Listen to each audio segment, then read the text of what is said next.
Every day I wake up, wake your ass up. The Breakfast Club. Y'all finished or y'all done? We are the Breakfast Club. Let's get in some front page news. Now, congratulations to the Los Angeles Dodgers. They won the 2025 World Series. Now, let me tell you something. I don't watch baseball at all, okay? But I watched the last, I watched from, I think, 8th inning to the end of the game. Yeah. That was pretty exciting. Yeah. That was pretty cool. Dodgers are a great team. They are a really good team. Dodgers get busy.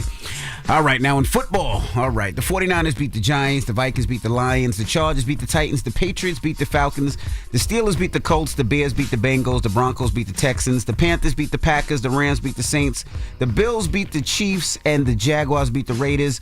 Seahawks beat the Commanders. And in Monday Night Football, the Arizona Cardinals take on the Cowboys at 8:15. Late game. All right. What's up, Mimi? Good morning, Envy, Jess, Charlamagne. How y'all doing this Monday morning? Blessed, black, and highly favored. Good morning. All right, well, we start this morning on day 34, the government shutdown, where the Trump administration faces a noon deadline to tell a federal judge whether it will keep food assistance flowing for millions of Americans.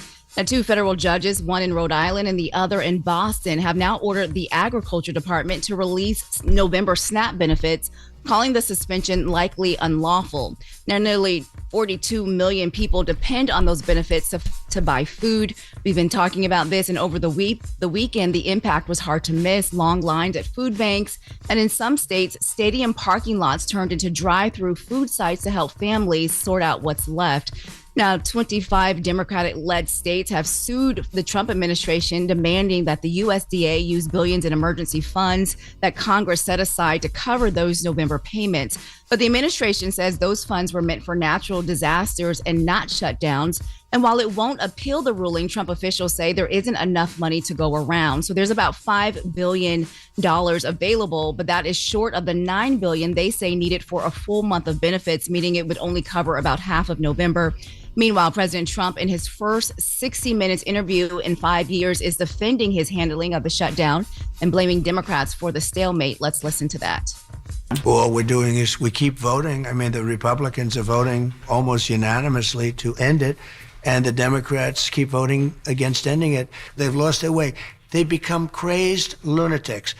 And all they have to do, Nora, is say, let's vote. And if they don't vote, that's their problem. Now, I happen to agree with something else. I think we should do the nuclear option. This is a totally different nuclear, by the way. It's called ending the filibuster. Now, that filibuster, that's the Senate rule that lets the party with the fewer votes block a bill unless 60 Democrats agree to move it forward. So if it were gone, Republicans could pass a spending bill without Democratic support. Now, at the center of the fight is health care. Democrats want the tax credits that lower monthly premiums extended before reopening the government. Republicans say they want to deal with that later after a new funding bill passes. President Trump also spoke about that during the interview. Let's listen to that.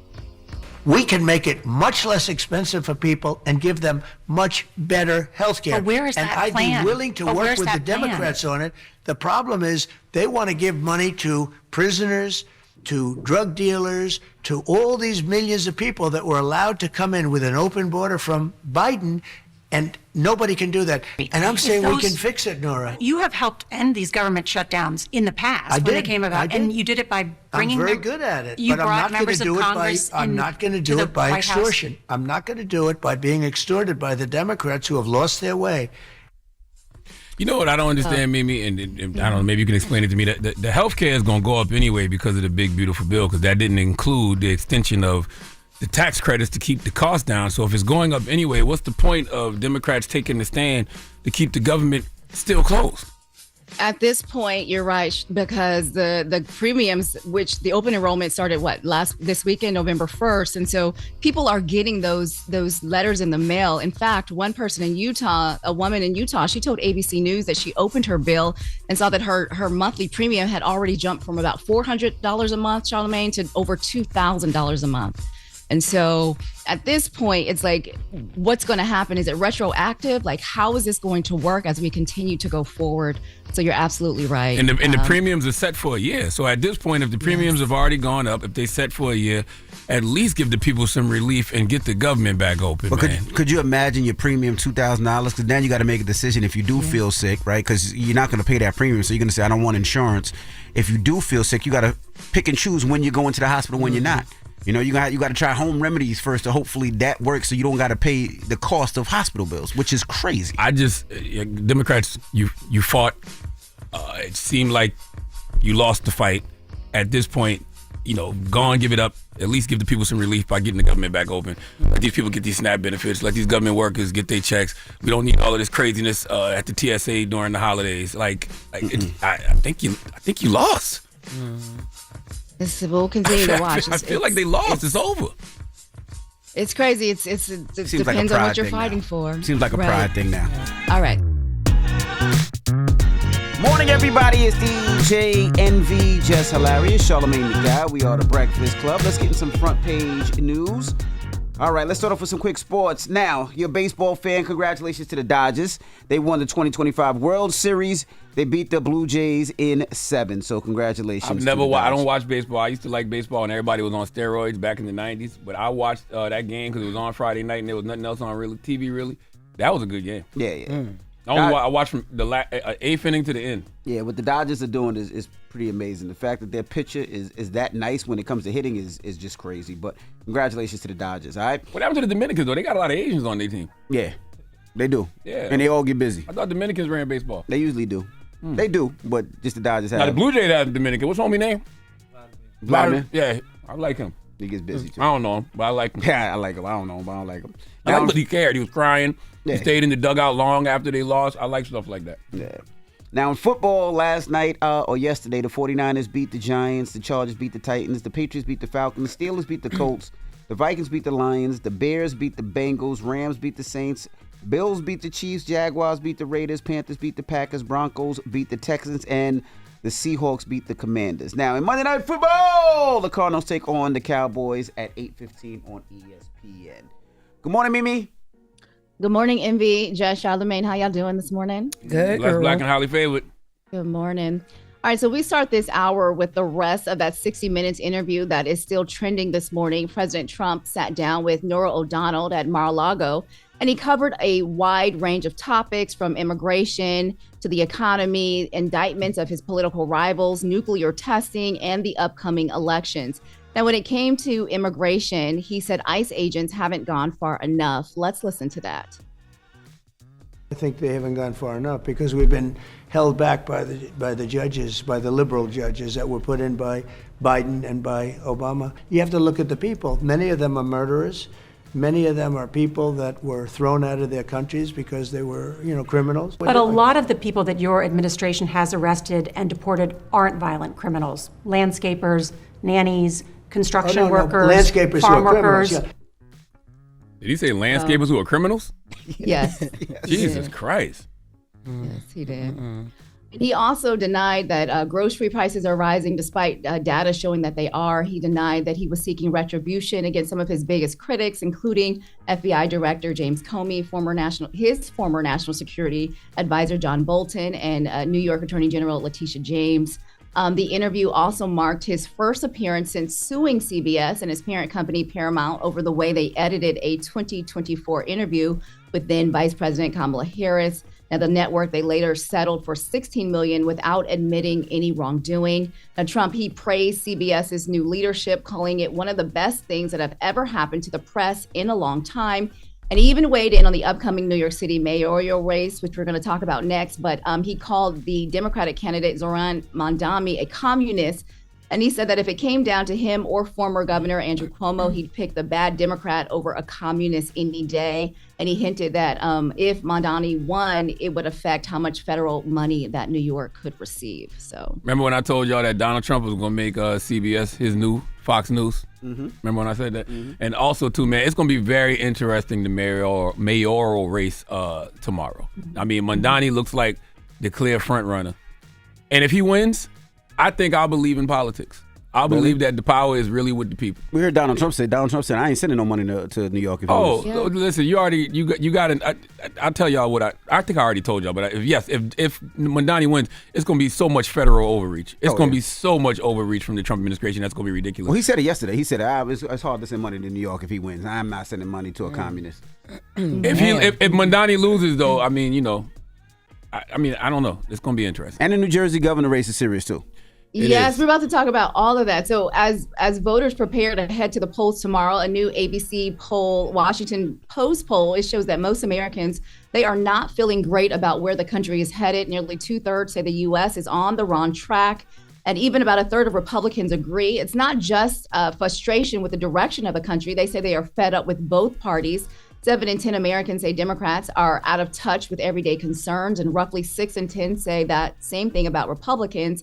And it all points to a public that is tired, skeptical, and ready for something different. And so now those feelings will be put to the test at the ballot box with key elections happening tomorrow that could offer an early preview of where voters stand heading into 2026. So in both Virginia and New Jersey, they are electing governors. So in Virginia, history is on the line. Democrat Abigail Spanberger, the Republican Winsome Earl Sears, a Trump ally. They're both women, meaning that the state will elect its first female governor, whoever wins. But beyond making history, this race is a test of whether Virginia is shifting blue again after Republicans swept statewide 4 years ago, and how voters feel about abortion rights and the economy and education. And Envy, as you were just saying, in New Jersey, Democrat Mikey Sherrill, he's a Navy veteran. He's facing off with Jack Ciofalo, did I say that right? Who was backed by Trump. The state usually leans blue, but Republicans there are energized, making this one too close to call. We saw former President Barack Obama there this past weekend, helping, rally for Sherrill, and I think it was Cory Booker. And so a lot of people are trying to energize New Jersey to get out and vote. And in New York City, the mayoral race has tightened fast. So Democrat Zohran Mamdani, he still leads, but Cuomo, who is running as an independent, is closing that gap. So now polls show that Mamdani is ahead by single digits. He was ahead by double digits. He's ahead by single digits, with Curtis Sliwa holding third. And so out here in California, voters will decide on Proposition 50. And that's the ballot measure that could add a new Democratic seats to Congress. Governor Gavin Newsom, though, he says that he is confident that Democrats will take the win tomorrow. Let's listen to what he had to say. Recklessness aside, his style aside, the substance he hasn't delivered. And that's why, again, we're here, Prop 50, because he knows he's going to lose the midterms and he's trying to rig the election before one vote is cast. This is a historically unpopular president. His policies are even more unpopular than the president himself. In every core category, he's underwater. And he's a guy who promised to make us wealthier and healthier. We're poorer and sicker. Across the board, people are starting to realize that not only is our coffee more expensive, their beef is more expensive, but the cost of an automobile is more expensive. Since he became president, the cost of utilities, all the things he promised to solve day one, he hasn't solved. So Yeah, we'll keep an eye on those key races. Polls will open bright and early tomorrow morning at 6 o'clock in Virginia and New Jersey and in California, and a lot of those key races. So we'll continue to track those for you guys. I will say in Jersey, those ads they run about Mikey Sherrill are nuts. I mean, they got ads of her not being able to answer questions. Yep. And if I wasn't used in one, I would be like, what's wrong with this lady? Right. Okay, yeah. But I can see how they're out of context. Like, especially when she was here. She couldn't answer the question. But, after I pushed her, she did actually answer the question. But they don't use that part. They just use the part where she couldn't answer. But I saw another one that was even worse. I was ready to say, the one she was stuttering. doing another interview, and she, really, really stuttering. Oh, it's real bad. bad. Yeah, bad. They take it out of context. But that's the same thing what Trump did with Kamala Harris, and they were talking about certain things, and we talked about it up here. They took it out of context. I saw those, too. But it looks nasty. And even I seen Barack Obama. They got him everywhere right now. They got Barack Obama on tour. He was in Virginia, too. Where Abigail, I can't remember her last name, the governor of Virginia. Yeah. You know what it says about the Democratic Party? That Barack Obama is the only person they can use for these elections. They can't. Why isn't Biden out there? I know he's recovering from cancer, but why isn't Kamala out there? It's like Kamala should be out there. Damn. Biden should be at least doing it from Zoom. Obama ain't been in office in a decade. Right. Well, Kamala was in California. She was talking about Prop 50. Prop 50. So she was, So she's from Cali though. I know, but she's on the campaign trail trying to, help pass some things. So we'll her, Barack Obama, Cory Booker, they were all out this weekend doing, a few rallies trying to help people get to the polls. So we'll continue to watch that. And lastly, holiday shopping. We're going to just keep it a little light really quick. Holiday shopping. It is getting a little tougher on your wallet. Those tariffs that you've been hearing about are now hitting home, showing up right here in your holiday cart. Now, new analysis from LendingTree finds that tariffs could add about $132 more per shopper this season. That's nearly about $30 billion in extra costs nationwide. So electronics are seeing the biggest jump, followed by clothes and accessories. Those are the two categories that most of us rely on for holiday gifts. So if you've been doing a little of holiday shopping a little bit early, you probably already noticed that the same headphones or sneakers that you bought last year, they're like $10 to $20 more. Those are because of the higher prices that the Trump administration has put on those Chinese imports coming from China. The Supreme Court, though, they are set to weigh in on Wednesday whether the president can keep using those executive orders, those emergency powers to impose tariffs on everything. But until then, they say that shoppers and stores are fitting the bill. Trump once said that, the stores or the government was going to fit the bill, but it is showing up in your wallet. It is showing up for the stores, which are passing on the cost to you. So if you can already feel it, higher grocery tabs, pricier toiletries, everyday stuff, candles, batteries, they're all creeping up in cost. So for families already stretched thin, it is one more reminder that this holiday season is going to be more about the memories, or as you and Jess put it a couple of weeks ago, Charlamagne, more about the reason for the season. That's right. And less about the gifts under the tree. The perfect year to let folks remember the reason for the season. It's not about gifts. It's about family and love, community, and Jesus. Okay? More Christ, less commercialism. That's right. All right. Absolutely. All right, y'all. Well, that is your front page news. I'm Mimi Brown. Follow me at Mimi Brown TV. For more stories, follow the Black Information Network, download the free iHeartRadio app, and visit BINnews.com. Thank you, Mimi. Peace, Mimi. Hold up. Every day I wake up, wake your ass up. The Breakfast Club. Y'all finished or y'all done?